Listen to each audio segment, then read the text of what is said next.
Children in today's society are more disposable than they have ever been. In fact, today's children are more disposable than any other kind of human. We talk about racism and discrimination against lots of different kinds of groups, ethnicities, backgrounds, but the most discriminated group on earth, at least in the Western world, is the child. Particularly the unborn child, many of whom are killed before they even take their first breath. But we could save that for a different video. We don't even need to talk about that issue. When there's this huge issue once the children are actually allowed to be born. For example, young boys in particular at school are indoctrinated to be feminine, to be weak. They're told that their mere ambition, their desire to compete and succeed in life is what has been holding their female colleagues and fellow school pupils back. That their existence in the world is actually a problem for half of the population. Similarly, all children are exposed to ridiculous levels of sexualization in today's society. The access to pornography, sexualization in advertisements, it's everywhere. It's on Instagram, which is basically, and Facebook, which the social platforms for young girls in particular have basically just become ways to indoctrinate their minds into thinking of themselves as purely sexual creatures. All they really see there is influence from these mega stars like Cardi B and Nicki Minaj, showing themselves to be successful prostitutes effectively. They have effectively prostituted themselves, and girls are inspired to do the same now. It's absolutely everywhere. It's on Instagram, it's on Facebook, it's on porn websites, it's in pride shows. You can't really move for some kind of sexual liberation in the Western world. It's almost become the most important thing to us. The LGBTQ whatever movement is really, what it really is about is the declaration of total sexual liberation. It's not really, it's partly about identity and about narcissism and about getting people to accept you the way that you want to be seen. It's all about that. It's about that kind of arrogance and narcissism. But it's certainly at its core a sexually fueled political movement which focuses on the sexual liberation of the individual above all else. The fetishes and the desires and the pleasures of the individual are now in Western society more important than almost anything else, which I think tells you a lot about the way the West is going. A society which is founded upon a society whose basic principle, basic value, the core value is self-service, selfishness, fulfilling one's own desires, having one's own identity be affirmed by others, is a society destined for failure. And this is what young children are taught now. These are the ideas that are taught. If you send your child to a school in the West, I don't think it's even possible to have your child removed from sex education at a British school anymore. And this is an interesting topic, isn't it? Sex education. What do we think sex education is for? Most people will tell you that sex education is there to educate children about the dangers of sex, as well as the pleasures, of course. But to help them, they generally say it's to prevent them from having teenage pregnancies, unwanted pregnancies, to prevent them from getting diseases and this sort of thing. But the problem with that argument is that even if that is the argument that many people believe in, sex education has entirely failed to do those things. In fact, if you look at there is a clear correlation between the implementation of sex education and the spread of sex education and the prevalence of diseases and teenage pregnancy in society. Now that's just a correlation. It might not be a causal relationship. You can make that inference if you like. I think it might be quite reasonable to say that as we have taught children about sex and how to have sex, children start to have sex younger and they have more sex. I think that that's a reasonable analysis to make. But even if that's not the case, even if it isn't a causal relationship, sex education has undoubtedly failed to achieve what it set out, if those were its real aims. Now, the darker side of this is that I don't believe that these are the real aims. In fact, if you look back to the origin of sex education, why sex education was actually made in the first place, you will see something far more sinister. Sex education was an idea which was invented or made popular by a man called Georgy Lukács, who was a Soviet Hungarian apparatchik. And it was his idea to introduce sex education into schools in Hungary, in Soviet Hungary, to effectively debauch the children, to demoralize them. And I'll read you a quote from this. This is from Yugoslav professor Viktor Zita, who describes the situation. Special lectures were organized in school and literature printed and distributed to instruct children about free love, about the nature of sexual intercourse, about the archaic nature of the bourgeois family and the outdatedness of monogamy, and the irrelevance of religion which deprives man of all pleasure.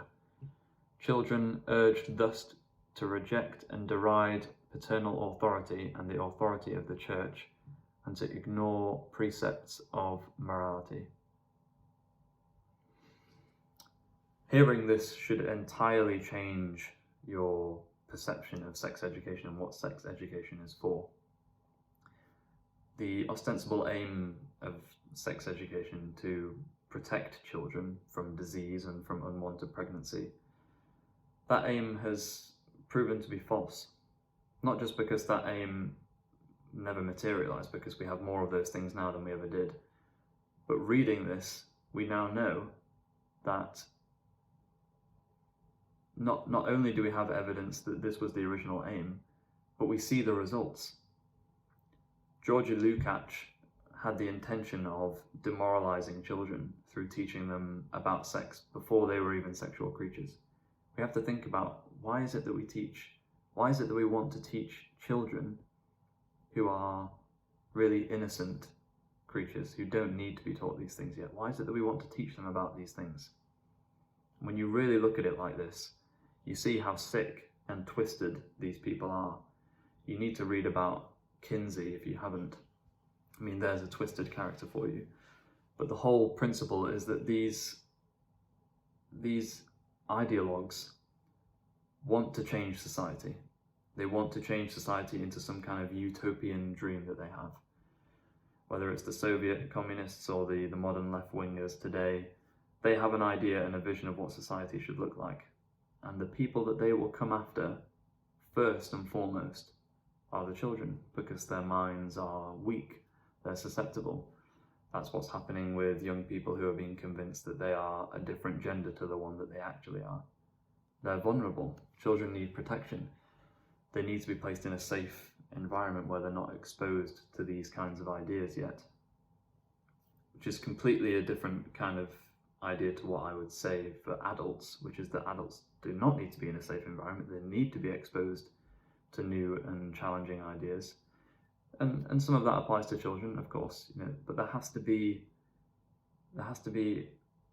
a reasonable distinction between ideas which are simply intellectually challenging and ideas which are challenging in a way which undermines the ability of children to live a peaceful and stable life. Children need stability if they are to develop and learn properly. And what sex education does, I think quite clearly, is demoralizes children, just as the inventor of sex education predicted and wanted, and it teaches them to give in to desires which they may not have even had yet. It actually gives them desires which they may not have even naturally developed yet, and even encourages them to seek out ways to fulfill these desires before they are even of age. So I think the biggest question here is not whether this is true. I think with anyone who can really look at this fairly and objectively and with any sense knows that this is happening. So many people now realise that this is happening. But the question is, what do we do about it? What do we actually do? It seems like we're helpless, doesn't it? We send our children to Western schools and we just have to put up with the fact that they have to learn this stuff, that they have to be subject to this filth. So what can we do? The obvious solution is to not send your children to these schools if you can. You might live in a country where you can send them to somewhere else. You can send them to a private school if you have the money. Or you can move to a country where they haven't decided to indoctrinate their children with sexual filth. That's another option. But maybe you can't move for whatever reason. Maybe you have to send your children to these schools. And that is a very difficult situation to be in. How do you cope with that? How do you get over that? Well, the number one thing, I think, in all of these cases, even when it seems like you can't do anything, and I know I've said you shouldn't worry about things that you can't change, but that doesn't mean that you shouldn't still say the truth. And so I think it is our responsibility as people who recognise this truth to say it whenever we get the chance. First and foremost, to not lie, as Jordan Peterson says, tell the truth or at least don't lie. If you're confronted with someone who believes in sex education, you must at least not go along with it. You must at least not agree with what they're saying. And better, say the opposite. And even better than that, say the opposite as often as possible.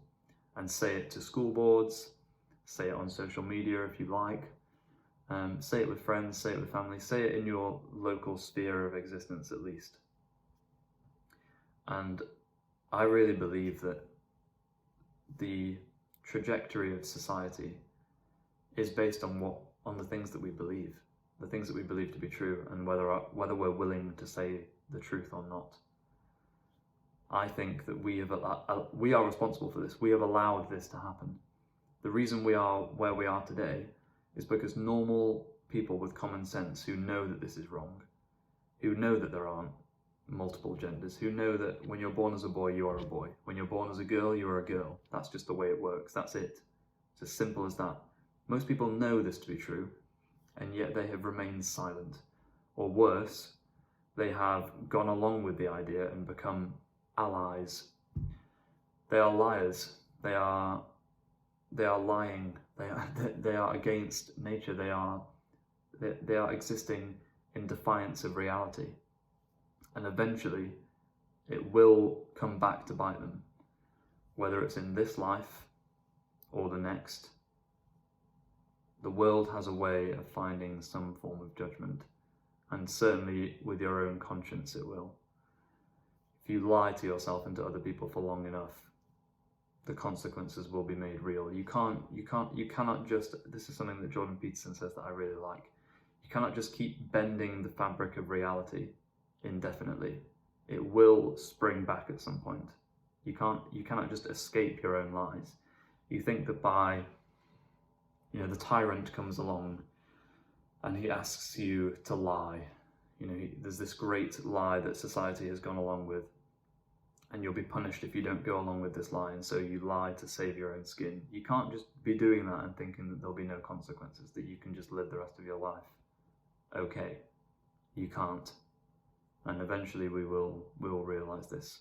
Something is going to have to give eventually in this society, or it will fall.